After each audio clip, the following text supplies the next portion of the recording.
Yakub memberkati Manasye dan Efraim. Kejadian 48 ayat 1 sampai 22. Sesudah itu ada orang mengatakan kepada Yusuf, "Ayahmu sakit." Lalu dibawanyalah kedua anaknya, Manasye dan Efraim. Ketika diberitahukan kepada Yakub, "Telah datang anakmu Yusuf kepadamu," maka Israel mengumpulkan segenap kekuatannya dan duduklah ia di tempat tidurnya. Berkatalah Yakub kepada Yusuf, "Allah yang Maha Kuasa telah menampakkan diri kepadaku di Luz di tanah Kanaan dan memberkati aku, serta berfirman kepadaku, 'Akulah yang membuat engkau beranak cucu, dan aku akan membuat engkau bertambah banyak dan menjadi sekumpulan bangsa-bangsa. Aku akan memberikan negeri ini kepada keturunanmu untuk menjadi miliknya sampai selama-lamanya. Maka sekarang kedua anakmu yang lahir bagimu di tanah Mesir, sebelum aku datang kepadamu ke Mesir, akulah yang empunya mereka. Akulah yang akan empunya Efraim dan Manasye, sama seperti Ruben dan Simeon. Dan keturunanmu yang kau peroleh sesudah mereka, engkaulah yang empunya. Tetapi dalam pembagian warisan nama mereka akan disebutkan berdasarkan nama kedua saudaranya itu.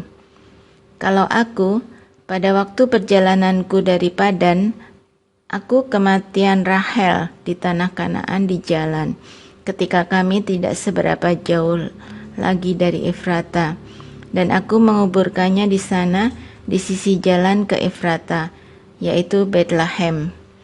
Ketika Israel melihat anak-anak Yusuf itu, bertanyalah ia, 'Siapakah ini?' Jawab Yusuf kepada ayahnya, 'Inilah anak-anakku yang telah diberikan Allah kepadaku di sini.'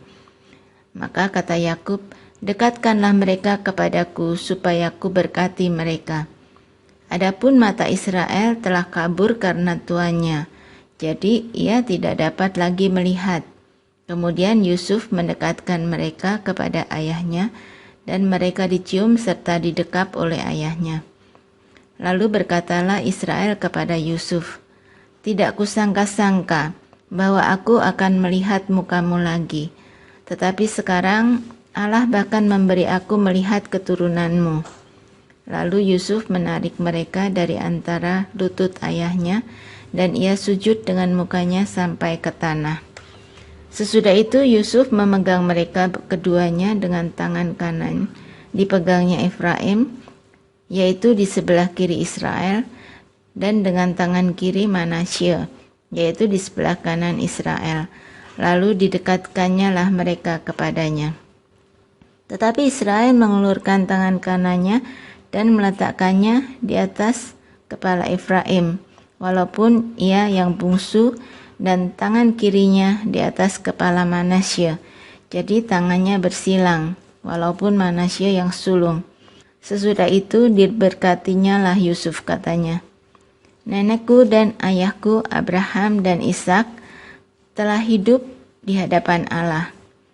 Allah itu sebagai Allah yang telah menjadi gembalaku selama hidupku sampai sekarang, dan sebagai malaikat yang telah melepaskan aku dari segala bahaya.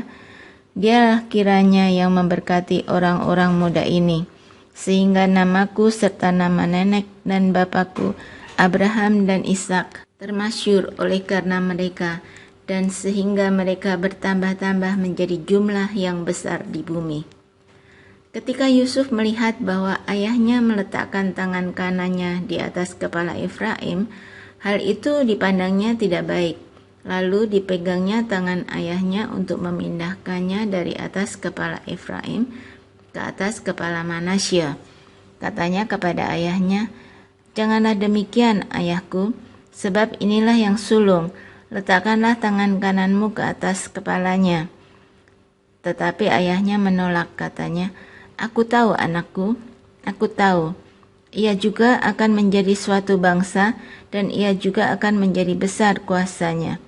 Walaupun begitu, adiknya akan lebih besar kuasanya daripadanya, dan keturunan adiknya itu akan menjadi sejumlah besar bangsa-bangsa.' Lalu diberkatinyalah mereka pada waktu itu. Katanya, dengan menyebutkan namamu lah orang Israel akan memberkati. Demikian Allah kiranya membuat engkau seperti Efraim dan seperti Manasye. Demikianlah didahulukannya Efraim daripada Manasye. Kemudian berkatalah Israel kepada Yusuf, tidak lama lagi aku akan mati, tetapi Allah akan menyertai kamu dan membawa kamu kembali ke negeri nenek moyangmu. Dan sekarang aku memberikan kepadamu sebagai kelebihanmu daripada saudara-saudaramu, suatu punggung gunung yang kurebut dengan pedang dari panahku dari tangan orang Amori. Perkataan Yakub yang penghabisan kepada anak-anaknya. Kejadian 49 ayat 1 sampai 28. Kemudian Yakub memanggil anak-anaknya dan berkata, datanglah berkumpul, supaya aku beritahukan kepadamu apa yang akan kamu alami di kemudian hari. Berhimpunlah kamu dan dengarlah, ya anak-anak Yakub, dengarlah kepada Israel ayahmu. Ruben, engkaulah anak sulungku, kekuatanku dan permulaan kegagahanku. Engkaulah yang terutama dalam keluhuran, yang terutama dalam kesanggupan. Engkau yang membual sebagai air, tidak lagi engkau yang terutama. Sebab engkau telah menaiki tempat tidur ayahmu, waktu itu engkau telah melanggar kesuciannya. Dia telah menaiki pertiduranku. Simeon dan Lewi bersaudara, senjata mereka ialah alat kekerasan. Janganlah kiranya jiwaku turut dalam permufakatan mereka. Janganlah kiranya rohku bersatu dengan perkumpulan mereka, sebab dalam kemarahannya mereka telah membunuh orang, dan dalam keangkaraannya mereka telah memotong urat keting lembu. Terkutuklah kemarahan mereka, sebab amarahnya keras. Terkutuklah keberangan mereka, sebab berangnya bengis. Aku akan membagi-bagikan mereka di antara anak-anak Yakub, dan menyerahkan mereka di antara anak-anak Israel. Yehuda, engkau akan dipuji oleh saudara-saudaramu. Tanganmu akan menekan tengkuk musuhmu. Kepadamu akan sujud anak-anak ayahmu. Yehuda adalah seperti anak singa. Setelah menerkam, engkau naik ke suatu tempat yang tinggi, hai anakku. Ia meniarap dan berbaring seperti singa jantan, atau seperti singa betina. Siapakah yang berani membangunkannya? Tongkat kerajaan tidak akan beranjak dari Yehuda, ataupun lambang pemerintahan dari antara kakinya, sampai ia datang dan berhak atasnya. Maka kepadanya akan takluk bangsa-bangsa. Ia akan menambatkan keledainya pada pohon anggur, dan anak keledainya pada pohon anggur pilihan. Ia akan mencuci pakaiannya dengan anggur dan bajunya dengan darah buah anggur. Matanya akan merah karena anggur dan giginya akan putih karena susu. Sebulon akan diam di tepi pantai laut. Ia akan menjadi pangkalan kapal dan batasnya akan bersisi dengan Sidon. Isakar adalah seperti keledai yang kuat tulangnya, yang meneriap di apit bebannya. Ketika dilihatnya bahwa perhentian itu baik dan negeri itu permai, maka disendengkannya lah bahunya untuk memikul, lalu menjadi budak Rodi. Adapun Dan, ia akan mengadili bangsanya sebagai salah satu suku Israel. Semoga Dan menjadi seperti ular di jalan, seperti ular beludak di denai yang memagut tumit kuda, sehingga penunggangnya jatuh ke belakang. Aku menanti-nantikan keselamatan yang daripadamu ya Tuhan. Gad, ia akan diserang oleh gerombolan, tetapi ia akan menyerang tumit mereka. Asyer, makanannya akan limpah mewah, dan ia akan memberikan santapan raja-raja. Naftali adalah seperti rusa betina yang terlepas, ia akan melahirkan anak-anak indah. Yusuf adalah seperti pohon buah-buahan yang muda, pohon buah-buahan yang muda pada mata air, dahan-dahannya naik mengatasi tembok. Walaupun pemanah-pemanah telah mengusiknya, memanahnya dan menyerbunya, namun panahnya tetap kokoh, dan lengan tangannya tinggal lihat oleh pertolongan yang maha kuat, pelindung Yakub, oleh sebab gembalanya gunung batu Israel, oleh Allah ayahmu yang akan menolong engkau, dan oleh Allah yang maha kuasa, yang akan memberkati engkau dengan berkat dari langit di atas, dengan berkat samudera raya yang letaknya di bawah, dengan berkat buah dada dan kandungan. Berkat ayahmu melebihi berkat gunung-gunung yang sejak dahulu, yakni yang paling sedap di bukit-bukit yang berabad-abad. Semuanya itu akan turun ke atas kepala Yusuf, ke atas batu kepala orang yang teristimewa di antara saudara-saudaranya. Benyamin adalah seperti serigala yang menerkam. Pada waktu pagi ia memakan mangsanya, dan pada waktu petang ia membagi-bagi rampasannya. Itulah semuanya suku Israel, 12 jumlahnya, dan itulah yang dikatakan ayahnya kepada mereka. Ketika ia memberkati mereka, tiap-tiap orang diberkatinya dengan berkat yang diuntukkan kepada mereka masing-masing. Yakub meninggal dan dikuburkan, Kejadian 49 ayat 29 sampai Kejadian 50 ayat 14. Kemudian berpesanlah Yakub kepada mereka, apabila aku nanti dikumpulkan kepada kaum leluhurku, kuburkanlah aku di sisi nenek moyangku dalam gua yang di ladang Efron orang Het itu, dalam gua yang di ladang Makpela di sebelah timur Mamre di tanah Kanaan, ladang yang telah dibeli Abraham dari Efron orang Het itu untuk menjadi kuburan milik. Disitulah dikuburkan Abraham beserta Sarah istrinya, disitulah dikuburkan Ishak beserta Ribka istrinya, dan disitulah juga dikuburkan Lea. Ladang dengan gua yang ada di sana telah dibeli dari orang Het. Setelah Yakub selesai berpesan kepada anak-anaknya, ditariknya lah kakinya ke atas tempat pembaringan, dan meninggallah dia. Maka ia dikumpulkan kepada kaum leluhurnya. Lalu Yusuf merebahkan dirinya mendekap muka ayahnya, serta menangisi dan mencium dia. Dan Yusuf memerintahkan kepada tabib-tabib, yaitu hamba-hambanya, untuk merempah-rempahi mayat ayahnya. Maka tabib-tabib itu merempah-rempahi mayat Israel. Hal itu memerlukan 40 hari lamanya, sebab demikianlah lamanya waktu yang diperlukan untuk merempah-rempahi. Dan orang Mesir menangisi dia 70 hari lamanya. Setelah lewat hari-hari penangisan itu, berkatalah Yusuf kepada seisi istana Firaun, "Jika kiranya aku mendapat kasihmu, katakanlah kepada Firaun bahwa ayahku telah menyuruh aku bersumpah. Katanya, tidak lama lagi aku akan mati. Dalam kuburku yang telah kugali di tanah Kanaan, disitulah kau kuburkan aku. Oleh sebab itu, izinkanlah aku pergi ke sana, supaya aku menguburkan ayahku. Kemudian aku akan kembali." Lalu berkatalah Firaun, "Pergilah ke sana dan kuburkanlah ayahmu itu, seperti yang telah disuruhnya engkau bersumpah." Lalu berjalanlah Yusuf ke sana untuk menguburkan ayahnya.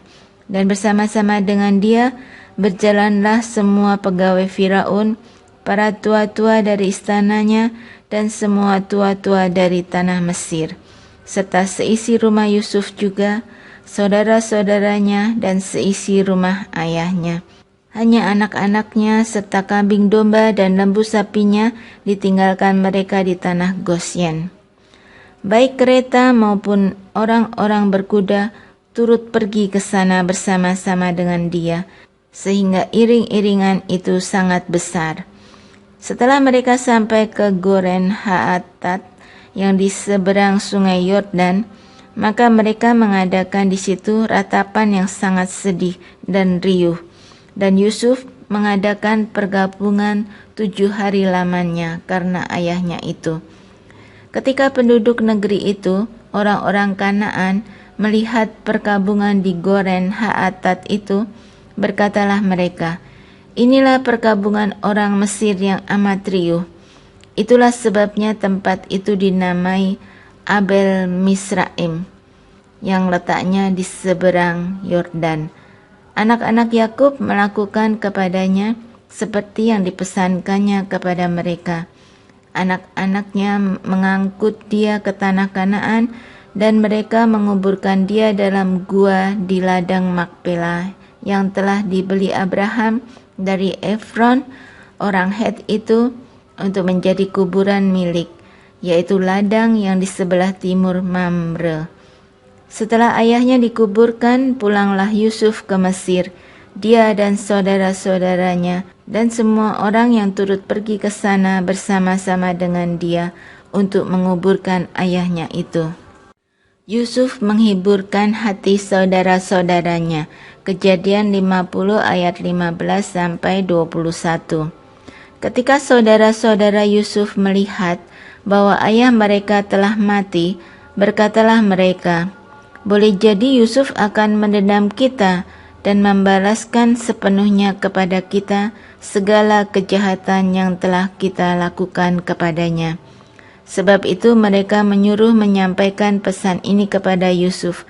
"Sebelum ayahmu mati, ia telah berpesan, 'Beginilah harus kamu katakan kepada Yusuf, ampunilah kiranya kesalahan saudara-saudaramu dan dosa mereka, sebab mereka telah berbuat jahat kepadamu.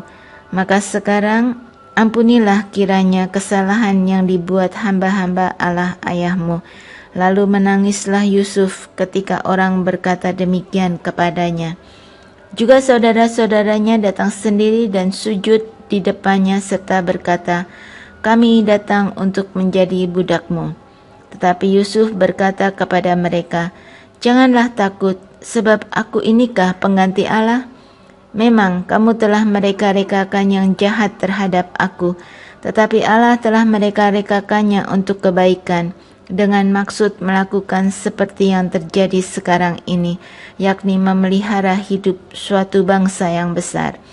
Jadi janganlah takut, aku akan menanggung makanmu dan makan anak-anakmu juga.'